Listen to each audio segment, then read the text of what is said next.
When my greedy daughter-in-law said I wasn't welcome at the Mother's Day celebration, their mortgage check was cancelled, by me. She kicked me out. When my greedy daughter-in-law said I wasn't welcome at the Mother's Day celebration, their mortgage check was cancelled by me. I'm glad to have you here. Follow my story until the end, and comment the city you're watching from so I can see how far my story has reached. The message from Fiona arrived on Wednesday afternoon, 3 days before Mother's Day. I was in my kitchen, arranging flowers I'd picked from my garden. My phone chimed with her name, and I felt that familiar knot in my stomach tighten, the one that always appeared when my daughter-in-law contacted me. Barbara, Thomas and I have decided to keep Mother's Day intimate this year, just immediate family. Hope you understand. I read the text 3 times, my fingers trembling. Immediate family. The words cut through me like shards of glass. After 5 years of marriage to my son, Fiona still didn't consider me immediate family. I set my phone down and gripped the edge of the counter, trying to steady my breathing. For 3 years I'd been helping them with their mortgage payments, $100 to $600 a month that stretched my retirement savings thin. Money I'd gladly given to help them establish themselves, to give Thomas the foundation I'd always wanted for him. My phone rang. Thomas, Mom, he started. His voice strained in that way it always was when Fiona was nearby. Did you get Fiona's message? Yes. I managed to keep my voice even. I was just wondering what immediate family means if not your mother. A pause. I could hear him cover the phone, murmuring to someone. Fiona, no doubt. When he returned, his voice was firmer. Fiona's parents are coming over. We thought it would be nice to have just the 4 of us this year. The betrayal stung sharper than I expected. I see. And I'm not considered immediate family, but her parents are? Mom, don't make this difficult. Thomas sighed. Fiona thinks, we think, it would be better this way. You and Fiona have been tense lately. Tense. What a polite way to describe how my daughter-in-law rolled her eyes whenever I spoke. How she'd accidentally left me off family email chains. How she'd made comments about my clothes, my hair, my opinions. Will you still need the mortgage check this month? The question slipped out before I could stop it. Of course, Thomas responded quickly. Why wouldn't we? I closed my eyes, feeling something break inside me. Just checking. I'll mail it tomorrow. After we hung up, I sat at my kitchen table, staring at the check I'd already written. 3 years of checks. 3 years of inviting them for Sunday dinners they rarely attended. 3 years of birthday and Christmas gifts that were acknowledged with obligatory thank you texts. 3 years of watching Fiona slowly erase me from my son's life. That evening I received another text from Fiona. Just so you know, we're having a proper Mother's Day celebration with my mom. I hope you're not too upset about our decision. It's just that Thomas and I feel more comfortable this way. You can sometimes be a bit overwhelming. Overwhelming. The word echoed in my mind as tears burned my eyes. Was it overwhelming to love your child, to want to be part of their life? I picked up the mortgage check again, running my finger along the edge. Then with a clarity I hadn't felt in years, I tore it in half. Then quarters. Then eighths. I dropped the pieces into my shredder and watched them disappear. My hands shook, but not from sadness, from resolve. If I wasn't family enough to be included on Mother's Day, then perhaps I wasn't family enough to pay their mortgage. The next morning, I called the bank and canceled the automatic payment I had scheduled. The customer service representative asked if there was a problem. No, I said, my voice steadier than it had been in months. I've just realized it's time for some changes. When I hung up, I felt a strange mixture of guilt and liberation. For the first time in years I had chosen myself.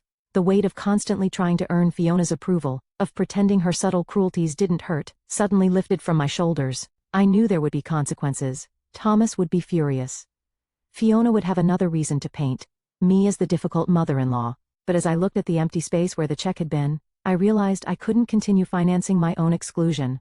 3 days later, on Mother's Day, I turned off my phone and spent the day planting new flowers in my garden. With each seed I tucked into the soil, I made a promise to myself. No more shrinking, no more apologizing for existing, no more financing people who didn't value me. Little did I know that by sundown, my peaceful act of self-respect would unleash a storm that would change our family forever. The first call came at 7:42 a.m. on Monday. I was enjoying my morning coffee on the porch when Thomas's name flashed across my screen. I let it ring. 10 minutes later, he called again. By the third call, I knew I couldn't avoid the inevitable confrontation any longer. Hello, Thomas, I answered, trying to keep my voice neutral. Mom, what the hell? His voice was strained, anger barely contained. The bank called. They said the mortgage payment bounced. Did you cancel your check? I took a slow sip of my coffee before responding. Yes, I did. What? Why would you? He stopped abruptly, and I heard muffled voices. Fiona in the background, no doubt. When he returned, his tone had hardened. Is this because of Mother's Day? Are you seriously that petty? The accusation stung, but I held firm. This isn't about pettiness, Thomas. This is about respect. For 3 years I've helped you with your mortgage. I've given you over $50,000 while Fiona has systematically pushed me out of your life. That's not fair, he shot back. Fiona hasn't, Thomas, I interrupted, surprising myself with my firmness. Your wife told me I wasn't welcome on Mother's Day because I'm overwhelming. She invited her parents instead. If I'm not family enough to celebrate Mother's Day with you, then perhaps I'm not family enough to pay your mortgage. Silence hung between us for a moment before he spoke again, his voice lower. This is really disappointing, Mom. I never thought you'd use money to manipulate us. His words hit like a physical blow. Manipulate. Is that what you think I've been doing all these years, supporting you? Fiona thinks. I don't care what Fiona thinks anymore, I said, the words tumbling out before I could stop them. I care. What you think, Thomas? What do you think about excluding your mother from Mother's Day? Another pause. I think you're overreacting. It was just one day. It's not just one day, I said, my voice breaking slightly. It's a pattern, and I'm done financing my own exclusion. I ended the call before he could respond, my hands trembling as I sat down the phone. The peaceful morning I'd planned was shattered, but I didn't regret my decision. By noon the text messages started. Fiona, real mature Barbara. Using money as a weapon just proves why we wanted space from you. Fiona, Thomas is devastated by your behavior. Is this really the kind of mother you want to be, Thomas? Mom, please call me back. We need to fix this. I didn't respond to any of them. Instead, I busied myself with gardening, trying to lose myself in the rhythm of digging and planting, but the peace I sought eluded me. Around 3 p.m. my doorbell rang. I peered through the peephole to see Thomas and Fiona standing on my porch, both looking thunderous. Taking a deep breath, I opened the door. We need to talk, Thomas said, brushing past me without waiting for an invitation. Fiona followed, her eyes scanning my living room with thinly veiled disdain. Yes, we do, I agreed, closing the door and turning to face them. Would you like some tea? We don't want tea, Fiona snapped. We want an explanation, and for you to fix this mess you've created. I looked at my son, searching his face for any sign of the boy I'd raised. The one who once brought me dandelions and called them flowers, who held my hand at his father's funeral, and promised we'd always take care of each other. All I saw was a man who couldn't meet my eyes. I've already explained, I said calmly. I won't continue to financially support people who don't respect me. This isn't about respect. Fiona's voice rose. This is about you trying to control us. You've always wanted to control Thomas, and you can't stand that he has me now. That's not true, I said, keeping my voice level despite the anger bubbling inside me. I've never tried to control either of you. I've only wanted to be treated with basic courtesy and inclusion. You call barging into our lives and criticizing everything I do basic courtesy? Fiona shot back. I blinked, genuinely confused. When have I ever criticized you, Fiona? You do it all the time. The way you look at our house, how you ask about our finances, your comments about my cooking. I've never said a negative word about your cooking? I protested. You don't have to say it, it's your expression, the way you pick at your food. I turned to Thomas, desperate for him to see reason. Thomas, you know that's not true. He shifted uncomfortably.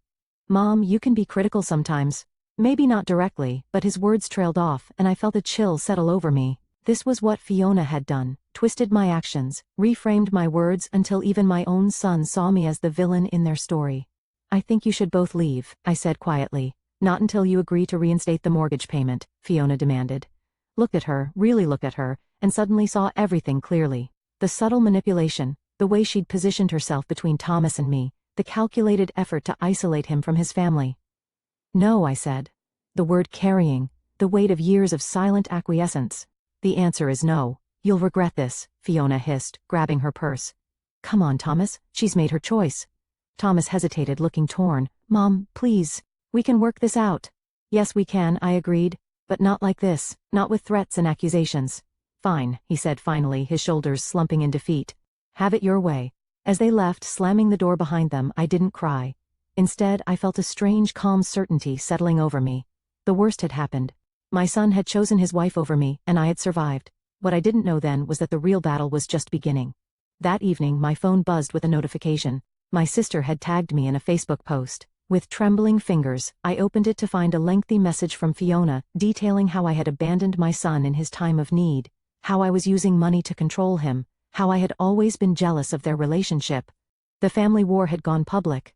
By the end of the week, I had 37 missed calls, 62 text messages, and countless social media notifications. Fiona's post had spread through our extended family like wildfire, with people taking sides without even hearing my version of events. I'd turned off my notifications, unable to bear the constant judgment. My sister Janet was the only one who called to hear my side. "This doesn't sound like you, Barb," she'd said. "What really happened?" After I explained, she sighed deeply. "I always thought there was something off about Fiona. Too perfect, too polished." "I just don't understand how Thomas can't see it," I said, my voice breaking. "He's always been such a good judge of character." "Love blinds people," Janet replied, "and manipulators like Fiona are experts at isolation. It's textbook." Her words stayed with me as I tried to go about my days. Textbook manipulation. Was that what I'd been experiencing all these years? On Saturday morning, I found myself pulling boxes from the attic. Photo albums, holiday cards, old emails I'd printed. I spread them across the living room floor, creating a timeline of my relationship with Thomas and Fiona. The change was subtle, but unmistakable. In the first year after they started dating, Thomas called me several times a week. We had Sunday dinners regularly. He brought Fiona to family gatherings, and though she was never warm with me, she was polite. Then came their engagement. The calls became less frequent. Sunday dinners dwindled to once a month, then special occasions only. Thomas began to cancel plans last minute. I found a Christmas card from 3 years ago, the first Christmas after they were married. "Mom, we're so blessed to have your support. Love you always, Thomas and Fiona." The same year, they asked for help with the mortgage, claiming they were struggling to make ends meet. I pulled out my financial records next. The mortgage payments, $600 each month. But there were other expenses too, helping with their car, insurance, paying for home repairs, covering the property taxes last year when they claimed they were short. All while Fiona posted pictures of their new furniture, their weekend trips, the designer clothes she just couldn't resist. I'd seen the posts and felt uneasy, but I dismissed my concerns. They were young, enjoying life. I wanted Thomas to have the things I couldn't give him growing up as a single mother. But now, looking at it all laid out chronologically, a pattern emerged that I couldn't ignore. My phone rang, interrupting my thoughts. An unknown number against my better judgment, I answered. "Barbara?" "It's Claire, Fiona's sister." I stiffened. Claire and I had met only a handful of times at family gatherings. She'd always seemed uncomfortable around Fiona, staying on the periphery of conversations. "Claire," I said cautiously, "how did you get my number?" "From Thomas's old contact list. Look, I don't have much time, but I saw Fiona's Facebook post, and I couldn't stay silent." Something in her voice, a tremor of fear perhaps, made me pay attention. "What do you mean?" "Fiona's done this before," Claire said, her words coming in a rush. "With our stepfather, she manipulated our mother into thinking he was controlling and negative, always criticizing. Mom eventually asked him to move out. It tore our family apart." I sank onto the couch, my heart pounding. "Why are you telling me this?" "Because I've seen how she isolates people, twists their words, creates false narratives, and then she uses them financially, emotionally, however she can, until they're not useful anymore." My mind raced back to all the subtle comments, the way Fiona would rephrase my words when telling Thomas, making innocent questions sound like criticism. "There's more," Claire continued, her voice dropping to almost a whisper. "Check Thomas's email if you can. 3 months ago, Fiona was planning a surprise anniversary party for you both. Thomas asked me to help, but then suddenly, it was cancelled, and Fiona told everyone you had declined the invitation, saying you were too busy." My throat tightened. "I never received an invitation." "I know, because there never was one. Fiona made it up, told Thomas she'd called you that you weren't interested in celebrating with them." Tears burned my eyes as pieces started falling into place. Forgotten invitations, misunderstood conversations, times when Thomas seemed hurt by something I supposedly said or did. "Why would she do this?" I asked, though I already suspected the answer. "Control," Claire said simply. "And your money. Thomas mentioned once that you helped them with the mortgage. Is that true?" "Yes," I admitted. "For 3 years now. That explains a lot. Fiona's always looking for financial support. She did the same with our stepfather, asked for money constantly, then turned around and told our mother he was trying to control her through his handouts." We talked for another 20 minutes, Claire filling in gaps in the narrative I'd been trying to piece together. When we finally hung up, I sat among the scattered evidence of years of manipulation, my mind reeling. I hadn't cancelled that check out of pettiness or revenge. Some part of me had sensed what was happening all along, had finally reached its breaking point. My phone buzzed with a text from Thomas. "Mom, we need to talk, just you and me, please." I stared at the message, feeling both hope and dread. Was he finally seeing the truth? Or was this another trap orchestrated by Fiona? Either way, I knew I couldn't ignore it. This was my son, the little boy I'd raised. Alone, the young man who'd once looked at me, with nothing but love and respect in his eyes. Tomorrow, I typed back, my house, 2 p.m. As I sent the message, I began gathering the evidence spread across my floor. Tomorrow, Thomas would hear the truth, whether he was ready for it or not. At exactly 2:03 p.m., Thomas's car pulled into my driveway. I watched from the window as he sat there for a moment, his forehead resting against the steering wheel. When he finally emerged, his shoulders were hunched, his movements hesitant, so unlike the confident young man I'd raised. I opened the door before he could knock. "Come in," I said, stepping aside. Thomas paused at the threshold, eyes scanning. The living room where I'd arranged the evidence of Fiona's manipulation, photos, financial records, text messages printed out and organized chronologically. "What is all this?" he asked, his voice barely above a whisper. "The truth," I replied. "Please sit down." He lowered himself onto the couch, looking lost in the home where he'd grown up. I noticed the dark circles under his eyes, the rumpled shirt, signs that he wasn't sleeping well. "Would you like some coffee?" I offered, falling back on hospitality to ease the tension. He shook his head. "Mom, I need to understand why you canceled the mortgage payment. We're struggling. The bank is threatening." "Are you really struggling, Thomas?" I interrupted, my voice gentle but firm. I handed him a folder containing their social media posts from the last 3 months. "Because according to Fiona's Instagram, you just took a weekend trip to Napa. You bought new living room furniture. Fiona has 3 new designer handbags." He flipped through the printouts, his brow furrowing. Those were special occasions. The trip was a work thing, the furniture was on sale. And these, I handed him my financial records. 3 years of mortgage payments, home repairs, property taxes, car insurance, all while you two were supposedly struggling. Thomas set the papers down, running a hand through his hair. "It's not what you think. We had a plan to pay you back eventually." "This isn't about paying me back," I said, feeling a lump form in my throat. "It's about respect, Thomas. It's about being treated like family, not an ATM machine." His eyes flashed with anger. "That's not fair. We've always appreciated." "Have you?" I asked quietly. "Because from where I'm sitting, appreciation looks a lot different than being excluded from Mother's Day, while my money is still welcome." He fell silent, unable to meet my eyes. "Thomas," I continued, my voice softening, "I received a call from Claire yesterday." His head snapped up, surprise evident on his face. "Fiona's sister? Why would she call you?" "Because she's seen this pattern before with their stepfather." I recounted my conversation with Claire, watching as Thomas's expression shifted from disbelief to confusion to dawning realization. When I told him about the anniversary party that never existed, he paled visibly. "That can't be right," he muttered. "Fiona told me she called you. She said you were too busy, that you had a spa day planned with Janet." "I never received that call, Thomas, and I haven't been to a spa in years." He stood abruptly, pacing the living room, stopping occasionally to examine a piece of evidence, the timeline of cancelled plans, the record of financial support, the text messages between Fiona and her friends where she referred to me as the cash cow. "I don't understand," he said finally, his voice breaking. "Why would she do this?"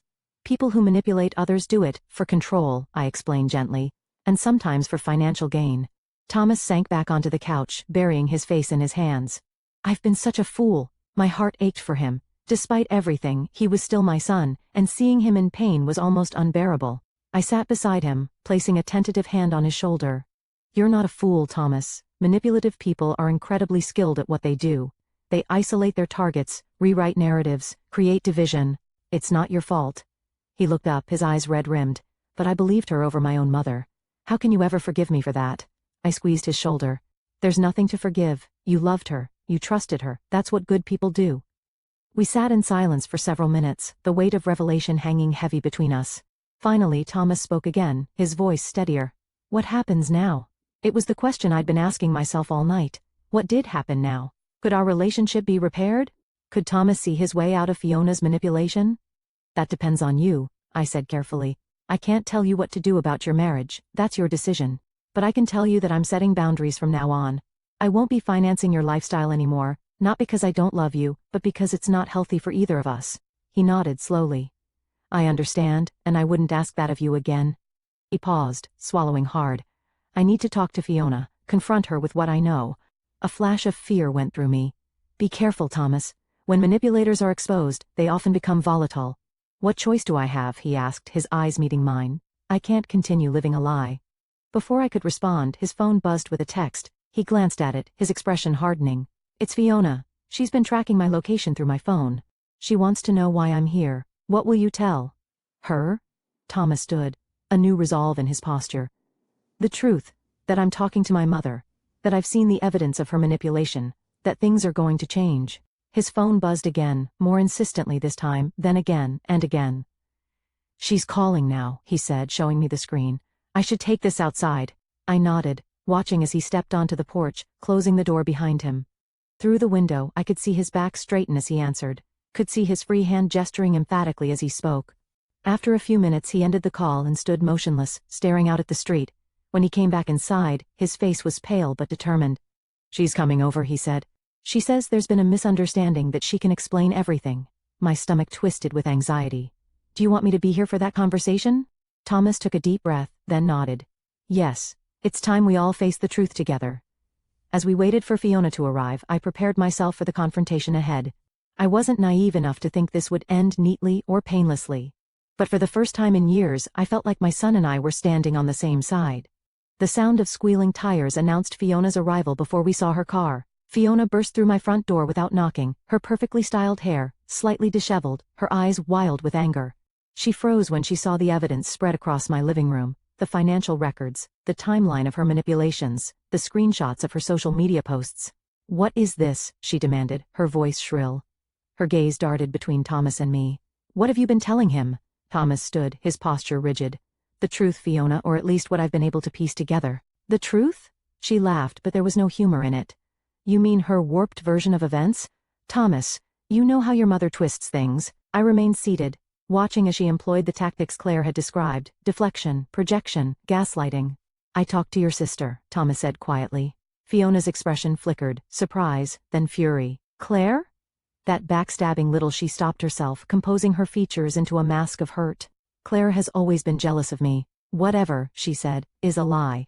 Is this a lie? Thomas asked, holding up a printout of text messages between Fiona and her friend.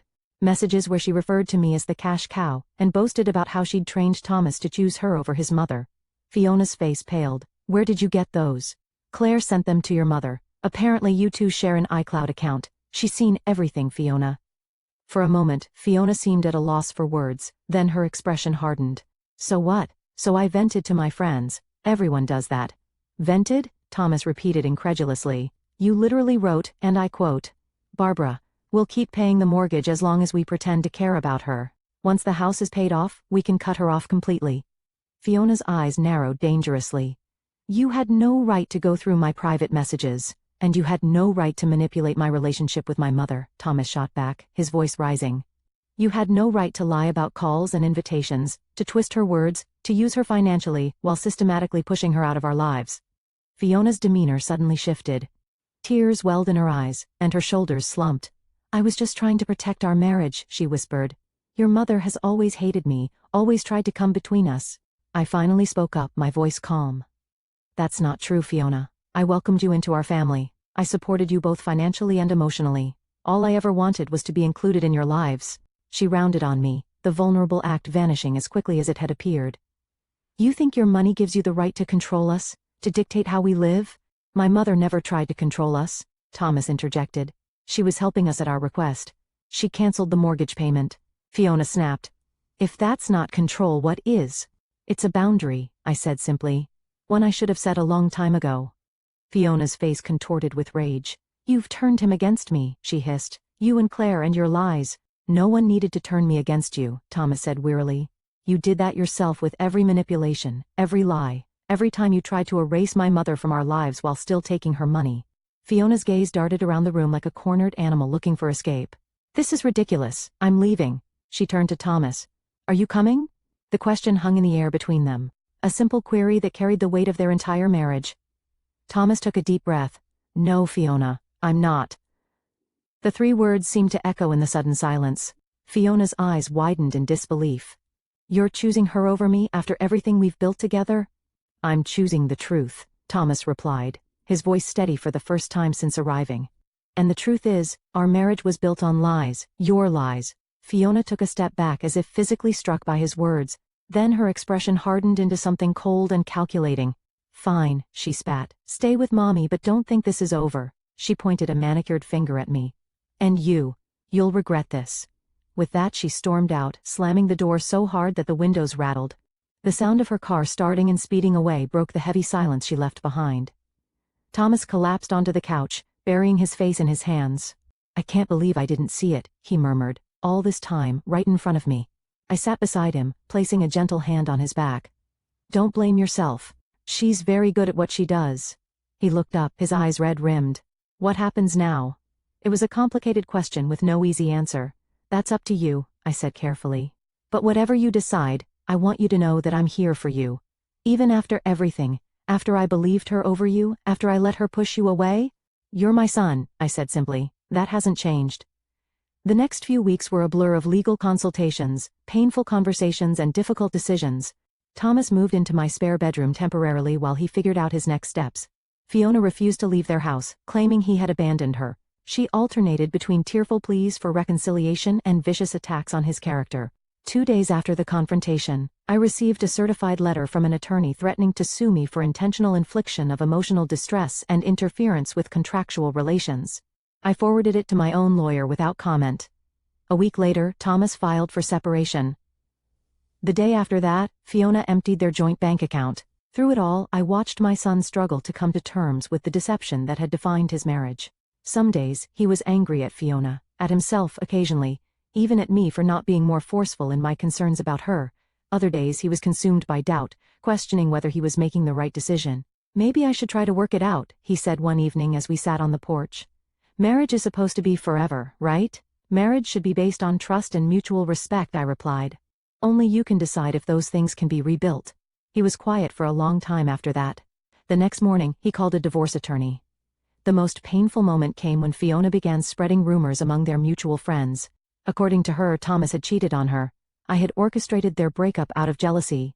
We had conspired to leave her destitute. Some believed her. Thomas lost friends he'd had since college. People crossed the street to avoid him in the grocery store. The church they'd attended together asked him to find another congregation until the situation was resolved.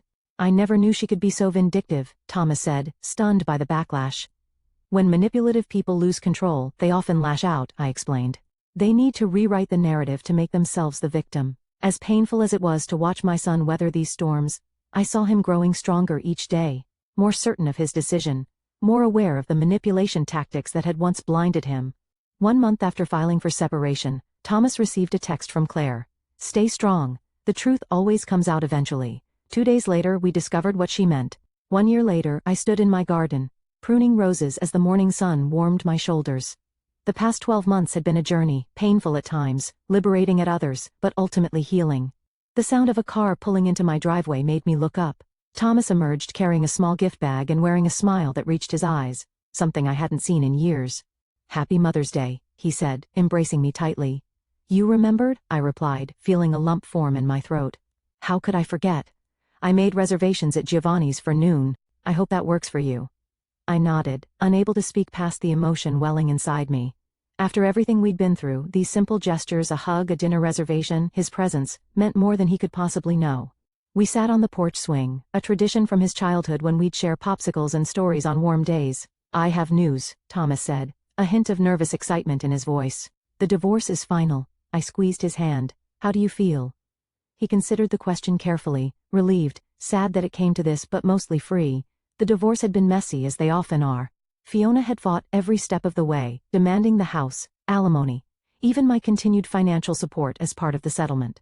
Her claims had been so outrageous that eventually, her own attorney had advised her to be more reasonable. The turning point had come 3 months after Thomas filed for separation. Fiona's friend Melissa, troubled by the vicious lies being spread about Thomas and me, had come forward with screenshots of conversations revealing Fiona's calculated plan to use us financially while systematically isolating Thomas from his family. "She said she targeted you specifically," Melissa had explained, "because she knew you'd help them financially. And she thought you'd be easy to manipulate because you'd do anything for Thomas." With that evidence, the divorce proceedings had shifted dramatically in Thomas's favor. The house was sold, the proceeds split equitably, and Fiona's demands for ongoing support were dismissed. "I have another piece of news," Thomas continued, pulling me from my memories. "I've put an offer on a house. It's small, just a 2-bedroom, but it's mine." "Well, mine and the bank's," he added with a self-deprecating laugh. "That's wonderful," I said, genuinely happy for him. "Where is it?" "About 15 minutes from here. Close enough for regular visits, but far enough for us both to have our independence." I nodded, appreciating the thoughtfulness behind his decision. Over the past year, we'd both worked hard to rebuild our relationship on healthier foundations. I'd set clear boundaries about financial support, and he'd respected them, working extra hours to save for his down payment instead of asking for my help. "There's something I want you to know," Thomas said, his expression growing serious. "I'm seeing a therapist, have been for a few months now." "That's good," I replied softly. "I'm proud of you for taking that step." He nodded. "It's helping me understand how I got caught in Fiona's manipulation, why I was vulnerable to it." And he hesitated. "How my relationship with you played into it." I tensed slightly, unsure where this was heading. "Not in the way you might think," he clarified quickly. "It's just I always felt like I needed to be perfect for you. To make up for Dad leaving, to justify all your sacrifices." Fiona sensed that insecurity and exploited it. I took a deep breath, feeling my own guilt surface. "I never wanted you to feel that pressure." "I know," he said gently, "but I did. And when Fiona came along and told me I was perfect just as I was, that I deserved everything without having to earn it, it was intoxicating." His honesty both hurt and healed. "I'm sorry if I ever made you feel like you weren't enough," I whispered. "You didn't," he assured me. "But I'm learning that sometimes our perceptions are shaped by things beyond our control, like a child of divorce assuming they need to be perfect to keep their remaining parent from leaving too."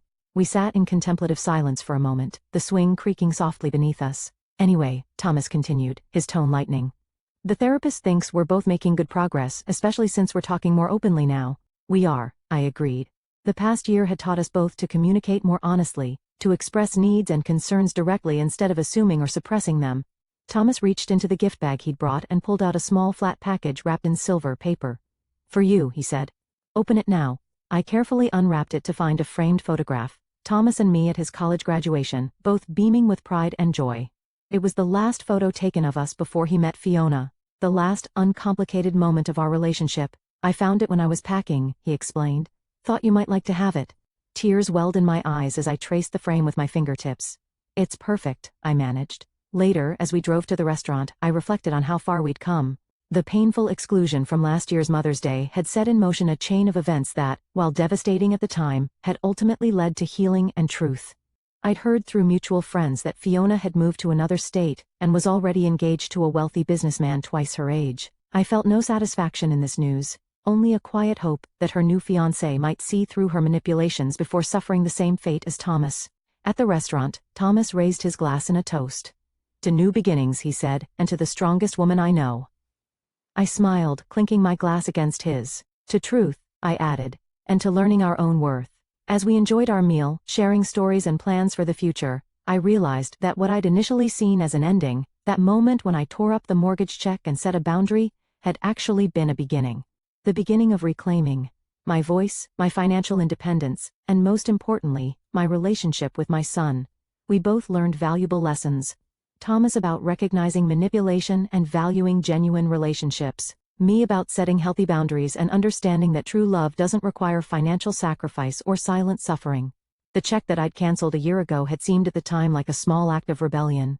In retrospect, it was an act of self-respect that had rippled outward, eventually touching and transforming both our lives.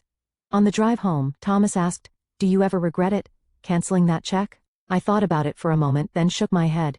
No. It was one of the hardest things I've ever done, but also one of the most necessary. He nodded thoughtfully. "I think it saved us both."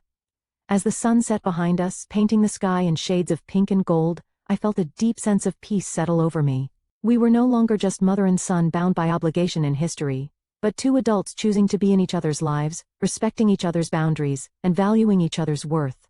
I had been silenced but never defeated, and in finding my voice again, I had helped my son find his as well.